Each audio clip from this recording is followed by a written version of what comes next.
Y'all, it has been quite a day, and a day that culminated in the finale of Impeachment: American Crime Story. Episode 10 aired tonight, and believe it or not, this is going to be my final review video for season 3. So we'll recap the episode and just talk about my opinions of the season as a whole. I absolutely loved the opening sequence and montaging and just cuts and shots of the opening of this episode, which was kind of reestablishing where everyone is in the story and using the arrival of the Ken Starr report to Congress as kind of that moment, because through the media and through the internet at that time, everyone was reading, reporting on, digesting, and being aware of this information at the same time. And so I think it's a really great way to kind of tie the story all together in the end, so that we see absolutely every character that we've seen pretty much in this entire series kind of all tied together to see at least some mention or notice of their reaction to the Starr report. I thought it did a really great job of juxtaposing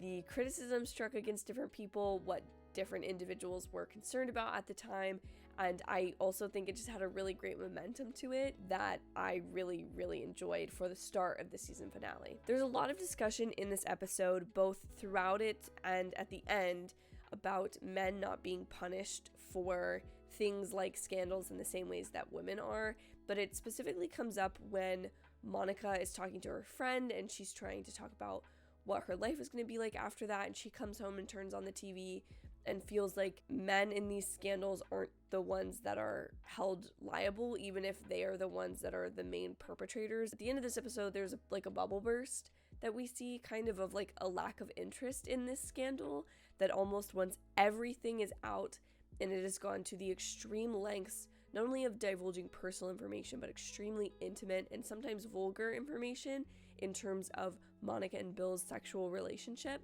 This is such a poignant episode to wrap up that, like, at the end of the day, the people in power don't get punished for the things that they do. And often it's only when younger women are involved in these type of scandals, or when a lot of sex and talk of those kind of behaviors is in the media, that a story is hot, popular, relevant, and that's what keeps it selling. Because as is noted by the young couple in the bar who's asking about the Grammys, no one cares about Juanita Broderick's testimony or her interview about her account of her assault from Bill Clinton. None of that is interesting anymore. It's once Monica is out and the Starr report is out, people lose interest because it has peaked the maximum amount of craziness, and at that point no one's interested anymore. So I think this episode did a really great job of continuing that argument of, like, these women's lives are still important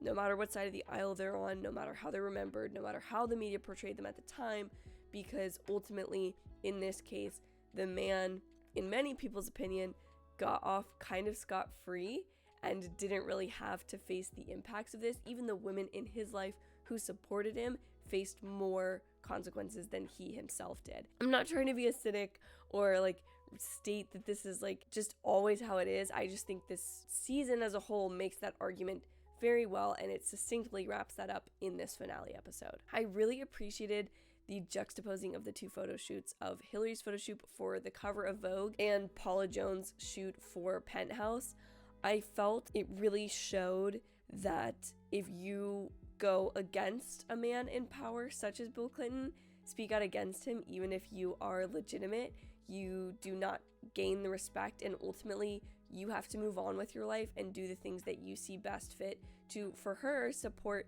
being a single mother, support her child, support her own legal bills that she's incurred, and losing the support of everyone when her decisions are not favorable to those who want to use her as a political tool. Whereas Hillary, again, there was the interesting discussion a couple episodes back of what her staying or leaving Bill Clinton would mean for her, but there is this exaltation of her because she's a popular figure and because there's political momentum behind her of, let's put her on the cover of Vogue, let's elevate her status as first lady to make Bill look better, and how denigrated they made Paula Jones and how much the media then judged her for making decisions that she as a woman felt were best for her financially, economically, at that point in her life. The episode is not telling you how to feel about it. It's merely pointing out the factual contrast between these two women's lives in a way that I think is just really brilliant. I really like the conversation between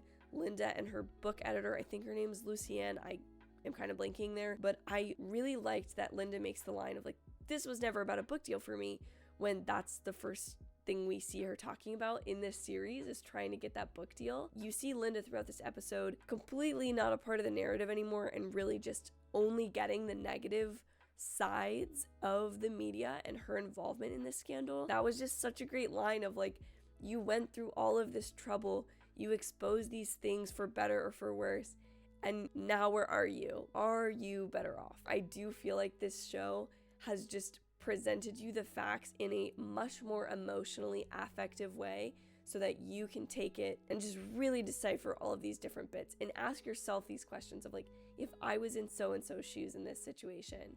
what would I have done? Last, I love the closing line of this season, which is where Monica is saying, I just need a minute, I'm gonna be okay. Because I think, again, with the bubble burst and the lack of many people's interest in Bill Clinton's assaults or sexual misconduct with different women,